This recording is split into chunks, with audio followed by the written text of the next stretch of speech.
Senhor Presidente, Senhor Presidente do Governo, Senhor Vice-Presidente, Senhoras Secretárias, Senhores Secretários, Senhoras e Senhores Deputados, madeirenses e porto-santenses. Este orçamento suplementar para 2020 surge, como já foi hoje aqui afirmado, da necessidade das nossas contas públicas em acomodar novas despesas e fazer face à previsível redução da receita até 31 de dezembro, decorrente dos fortes condicionalismos provocados pela pandemia de Covid-19. Espero que isso, pelo menos, esteja devidamente assente na cabeça de todos os deputados aqui presentes. Neste momento, não existe certamente nenhuma organização, região ou país que não tenha a necessidade de ajustar os seus orçamentos, face às consequências e aos efeitos desta pandemia, bem como para o enorme impacto socioeconómico que até o momento ainda é difícil de calcular. Gostaria de recordar que esta pandemia ainda está longe de ser erradicada e ainda subsiste na nossa sociedade. E as suas consequências ainda estão mais longe de serem erradicadas nas pessoas, nas famílias, nas empresas e nas instituições. Tenho a certeza que teremos pela frente um longo caminho, onde todos seremos poucos, mas onde certamente não faltarão os profetas da desgraça que tudo farão e utilizarão para retirar benefícios político-partidários. Todos nós sabemos quem eles são. E até, pasme-se, já sabemos o que é que eles vão dizer nos próximos tempos. É sempre mais do mesmo, porque há quem esteja sempre à espreita da desgraça para benefício político-partidário.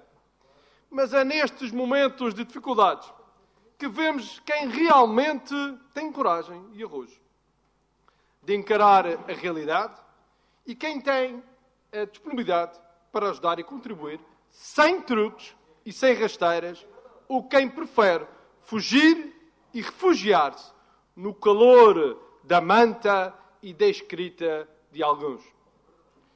Senhoras e senhores deputados, o Governo Regional está totalmente empenhado com este orçamento suplementar, mas também com os próximos orçamentos regionais e com destaque para o orçamento para 2021, onde apresentaremos mais medidas e apoios na devida proporção das capacidades orçamentais e financeiras que a região tanto ambiciona.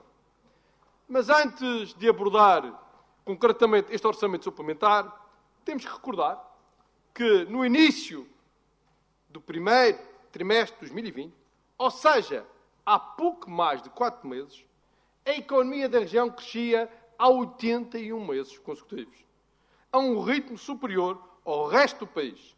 A taxa de desemprego era de 5,6%, a mais baixa do país, com uma notável recuperação desde 2015 de 15,8% para 5,6%, um terço.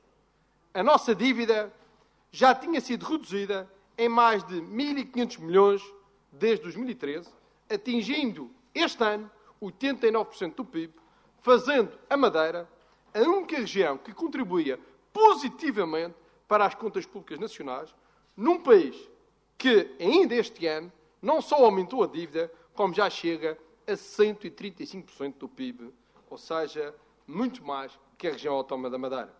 Mas, Sr. Presidente, não sei o que é que se passa, porque agora já ninguém fala de dívida. Quando nós temos excelentes resultados, já não há quem escreva sobre a dívida. Já há quem não vá falar sobre a dívida. Curioso que agora a dívida já não serve para nada. Por isso, recordo esta realidade de 2020, porque ainda este ano de 2020 tínhamos estes indicadores. Parece uma ilusão, mas é uma realidade e que foi há poucos meses. E este foi o resultado do esforço por parte da nossa população e do grande trabalho do Governo Regional.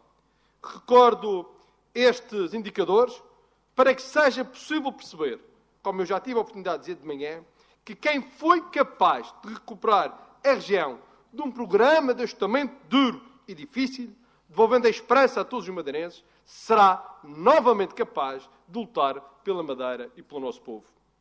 Senhoras e senhores deputados, este orçamento suplementar acomoda medidas e apoios que o Governo já assumiu desde o início da pandemia, assim como um conjunto de novas medidas que serão implementadas, bem como um compromisso aqui claro que, se necessário, irá acomodar novas e outras medidas que se venham a julgar necessárias perante a evolução dos acontecimentos e as suas consequências económicas e sociais. Mas, curioso, que este mesmo orçamento, antes de ser conhecido, já existia comentários que o mesmo não seria suficiente. Algo parecido com Zandinga, em que ainda não sabíamos, mas ele já seria suficiente. Ou então, que não tinha medidas concretas. Isto mesmo antes do Governo apresentar. E por isso, permitam-me que destaque aqui algumas das medidas que estão acomodadas neste orçamento, para a infelicidade de alguns aqui presentes, mas que eu terei que recordar. Se existe um fundo de emergência social de 5 milhões de euros para as famílias, é porque está neste orçamento. Se existe um apoio à alimentação e medicamentos para as famílias carenciadas em mais de meio milhão de euros, é porque está neste orçamento. Se existe um apoio às famílias com a isenção do pagamento das mensalidades dos estabelecimentos de ensino de abril a junho superior a 2 milhões de euros, é porque está neste orçamento. Se existe um complemento social regional para os trabalhadores em situação de layoff que permite receberem a totalidade dos salários de julho e agosto por inteiro, é porque estão aqui 16 milhões de euros, é porque está neste orçamento. Se existe um apoio financeiro único no país para os trabalhadores independentes, até 2 IAs, sendo que um deles será pago diretamente pelo Instituto de Emprego, ou seja, pela região, é porque está neste orçamento. Se existe uma revisão dos programas de emprego, com o aumento do programa de estágios profissionais, Garantia Jovem, Pró-Jovem, com o aumento das verbas, é porque está neste orçamento.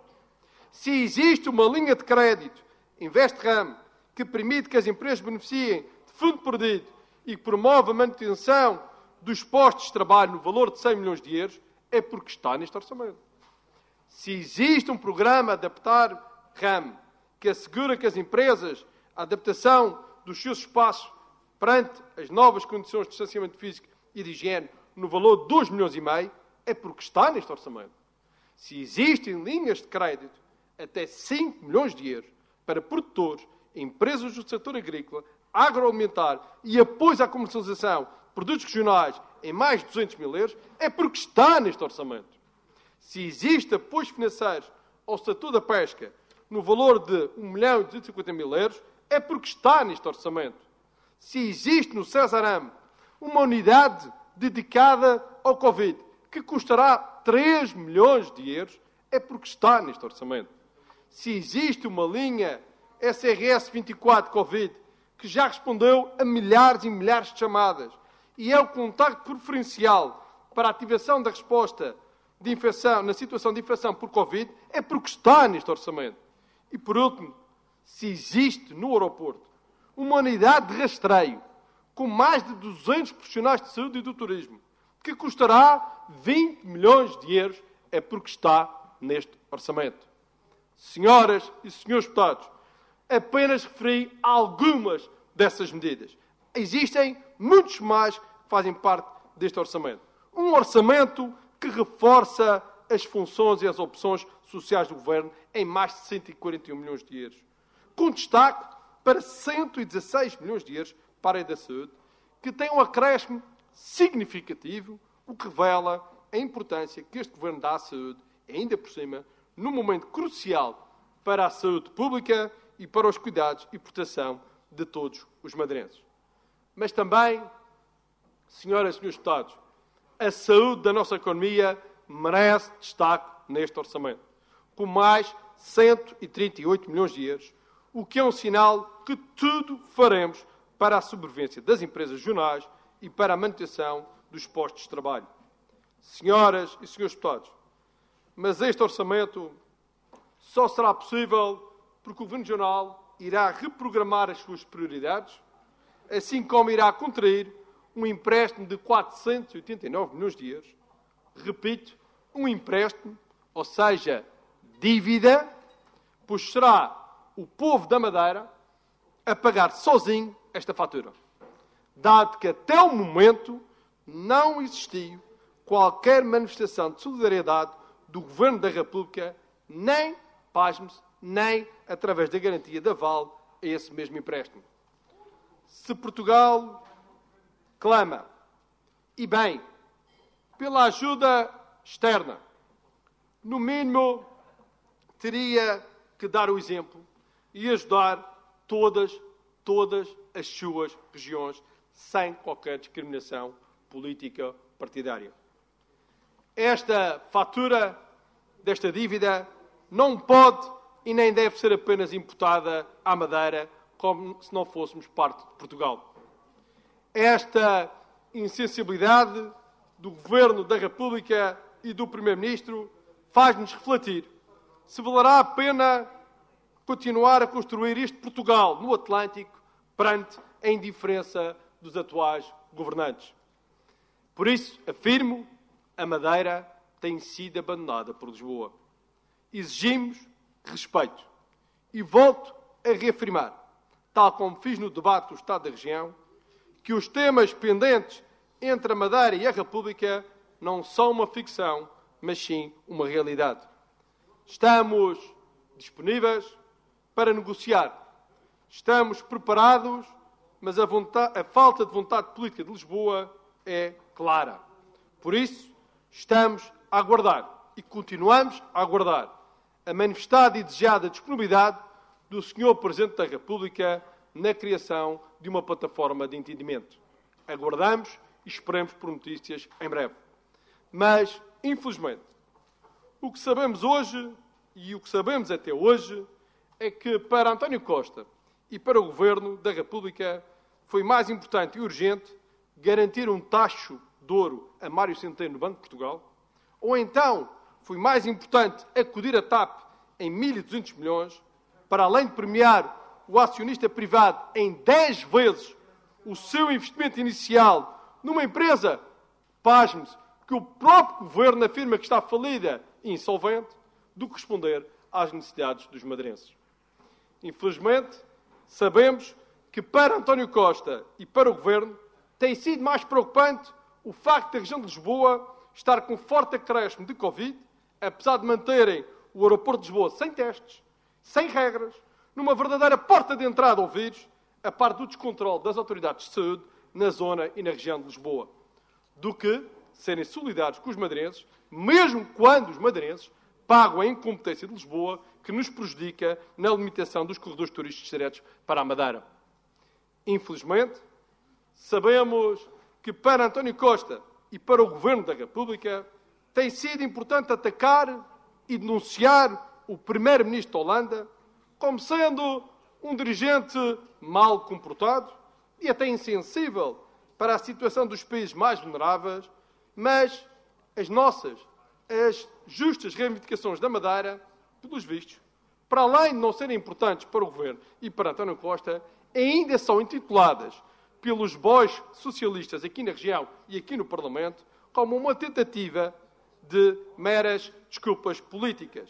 Esta é uma tentativa de tentar condicionar ou remeter o silêncio, o PSD e o CDS, porque não fazem o mesmo que o PS, ou seja, uma vassalagem a Lisboa. Infelizmente, também sabemos que para António Costa e para o Governo da República é mais importante, em 2020, responder aos açorianos, porque é ano de eleições regionais, do que responder aos madeirenses, onde o castigo que nos é imposto é fruto da incapacidade democrática de aceitar e de gerir os resultados eleitorais de 2019. Senhoras e senhores deputados, se este orçamento suplementar responde ao impacto global da pandemia até 31 de dezembro, esperamos que o Orçamento Regional para 2021 já possa refletir a solidariedade da República e da União Europeia, pois não podemos ambicionar apenas empréstimos pagos pelos madeirenses. Exigimos fundos a fundo perdido, exigimos novas ferramentas legislativas e executivas que permitam à região encontrar novos caminhos. exigimos que o Governo da República assuma as suas responsabilidades da mesma forma que estamos disponíveis para assumir as nossas. Gostaria de concluir assumindo que este não é um momento para vacilar, não é um momento para lirismos, nem é um momento para quem apenas reproduz ideias ocas e vazias, muitas delas copiadas do Google. Este, sim, é um dos momentos da vida em que sentimos que precisamos de coragem, de determinação, de confiança e de estabilidade. Precisamos de quem nos defenda e enfrente as dificuldades com arrojo e com as medidas concretas. Por isso, estou certo que a Madeira, hoje, mais do que nunca, precisa desta maioria parlamentar e deste Governo para mitigar o medo e a incerteza que se vivem nestes dias, com a confiança e com a esperança no futuro da nossa região. Muito obrigado.